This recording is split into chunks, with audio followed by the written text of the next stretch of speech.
when I first came out. As like, that's my style. It was like Miguel Cotto's for my pro debut. But it would definitely be great. And actually, I hung out with Cotto for his fight. Right. When he fought Mayorga. He invited me to a suite. I was in the suite with him.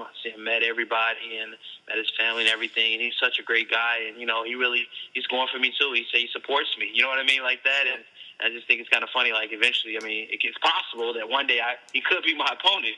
Sure, absolutely. But, that's a deep division that you're in right now. Yeah, I'm in a crazy position. But I mean, money, whatever makes dollars make sense, as they say. So I mean, it all depends on everything. And sure. If it happens, it happens. But I'm not looking forward to fighting one of my boxing heroes, Cotto. You know what I mean? Yeah, no doubt.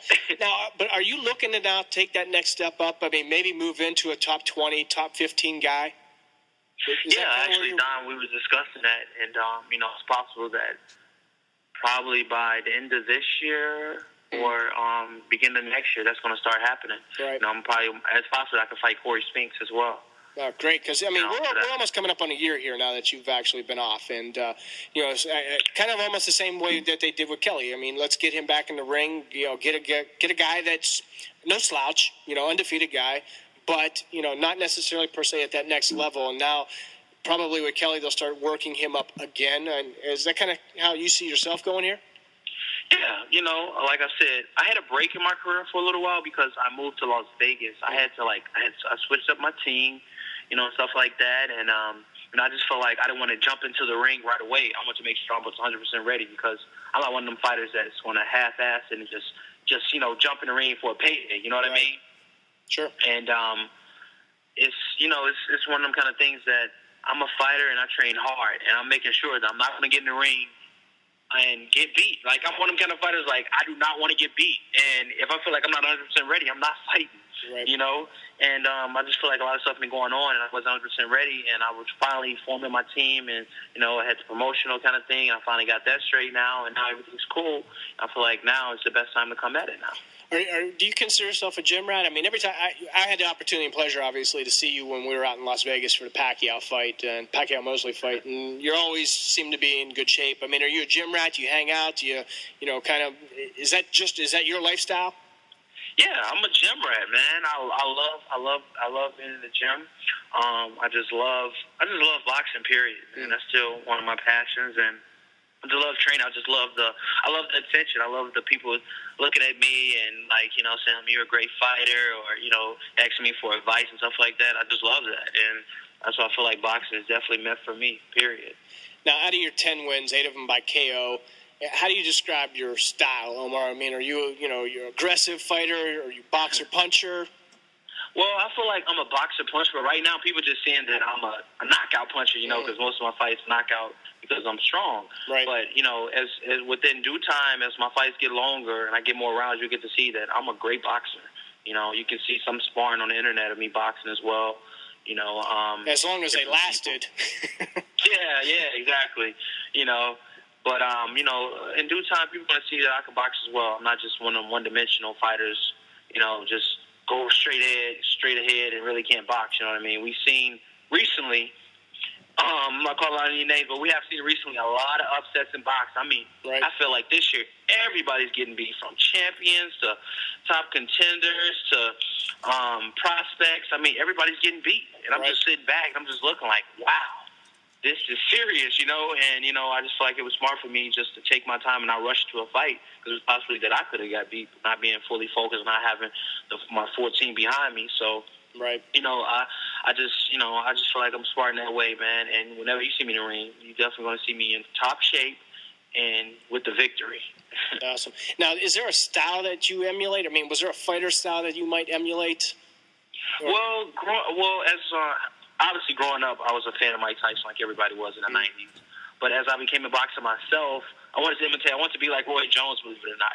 Back when Roy Jones was the man. Sure, that's a good style. Everybody want to dog Roy Jones now and say, "Oh, look, he's a bum," or "Oh man, this and that." But back in the day, everybody loved Roy Jones. Not as a middleweight, he wasn't. He was, absolutely. He was probably the best middleweight. Maybe just light heavyweight, all that, man. Exactly. He was unstoppable.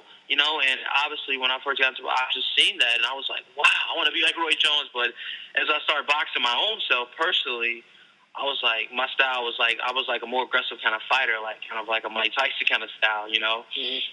And in many ways as well, I used to watch Miguel Cotto because I just loved his warrior spirit. Like, he was just a warrior, you know, and I just loved that. He can get cut, he can bleed, all of that, but he'll still just keep fighting, kind of with the Zab Judah fight. You know, he was cut up, he was bleeding everywhere, and he just kept going. And his determination and heart,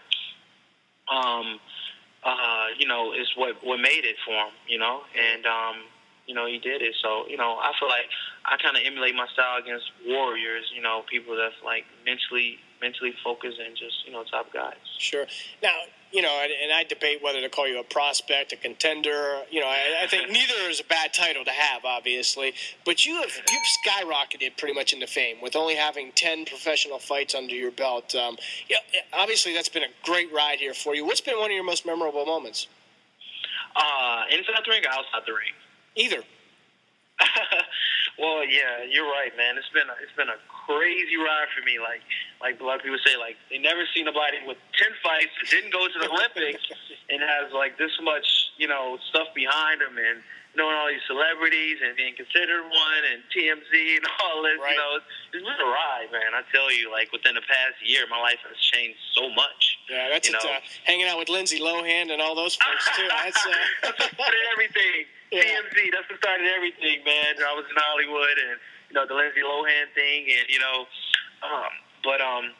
my best memories is I don't know, just meeting all the fans, man. I just love that. You know, when I go to Vegas, even now, you know, like you said, I haven't fought almost a year, but even now, I go to Vegas for fights, and I get bum rush, I get mobbed like I'm already a champion, and right. I just love that. I'm like, wow, I have really people that's like, you know, following me. And I think it's really impressive. I just love it, man. I just like, wow, like people really going for me. And I see on my Facebook like every day. It's not one day that goes by that it's like, Omar, when are you gonna fight again? When are you gonna fight again? It's not a day that has passed by for the past almost year that somebody asked me, like, you know, somebody asked me, when is my next fight? People really love Omar Henry, you know. And I think that's great. And I just feel like just the fans and just seeing their support for me, that's been the best memories, man. Just the support.